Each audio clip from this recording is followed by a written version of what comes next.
All I wanted was a simple patio, nothing flashy, just stone and peace. But in Aspen Pines, peace comes with paperwork. And a power-hungry HOA president named Clarice. She said my patio disrupted the neighborhood's energy flow. So, I built something she never saw coming on wheels. My name is Ethan Granger. I'm a structural engineer by trade. A bit of a perfectionist. And someone who moved to Aspen Pines, Oregon, to get away from noise. Not just literal noise, but the kind that creeps into your life through broken systems and petty authority. Aspen Pines is the kind of place where the grass is exactly 2 inches tall. Flower beds are color-coded, and Halloween decorations must reflect seasonal humility. Behind that pristine image was an HOA led by Clarice Dunwell. She was the kind of person who smiled with her mouth but frowned with her eyes, always holding a clipboard, always quoting rules she probably wrote herself. I'd lived there for a year with no issues until I submitted plans to build a modest stone patio in my backyard. Nothing fancy, no neon lights or rooftop deck, just a space where I could sit with coffee, grill a steak, maybe read a book. I submitted detailed blueprints, the type of submission most contractors wouldn't even bother with. I included drainage specs, load tolerances, paver grain direction, and even soil impact mitigation. I didn't expect applause, but I did expect approval. The request was denied. Clarice's exact words were, "The stone carries too much emotional variance and could disrupt the contemplative energy flowing from the koi pond, 2 houses down."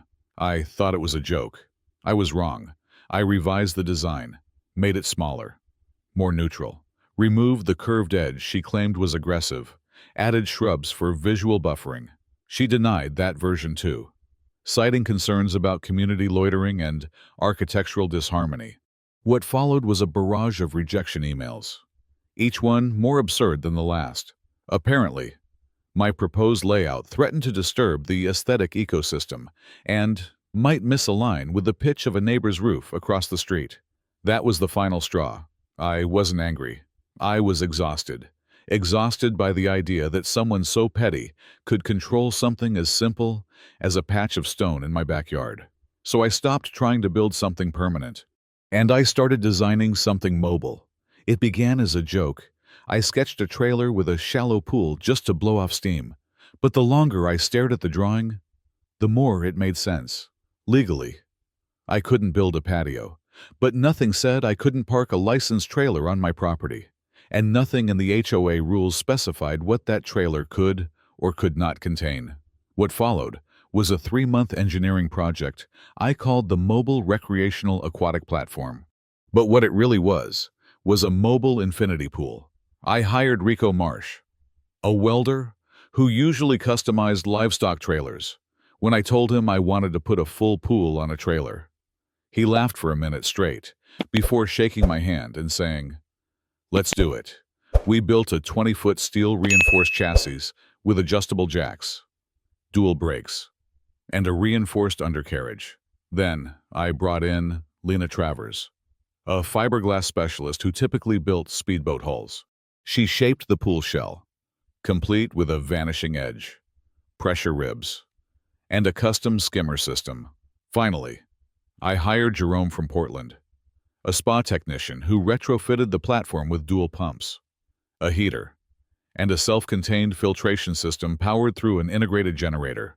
By the end, I had spent $32,000 and logged over 100 hours of design work.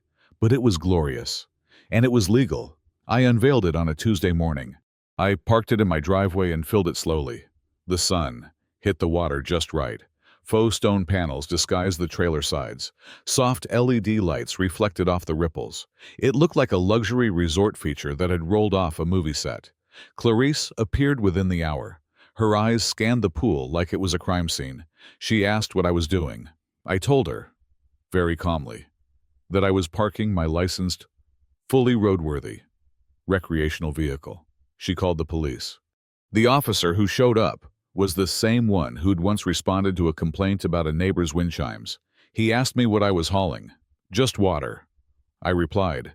"And technically, it's a mobile recreational aquatic platform." He blinked. then nodded, after inspecting the license plate and trailer registration.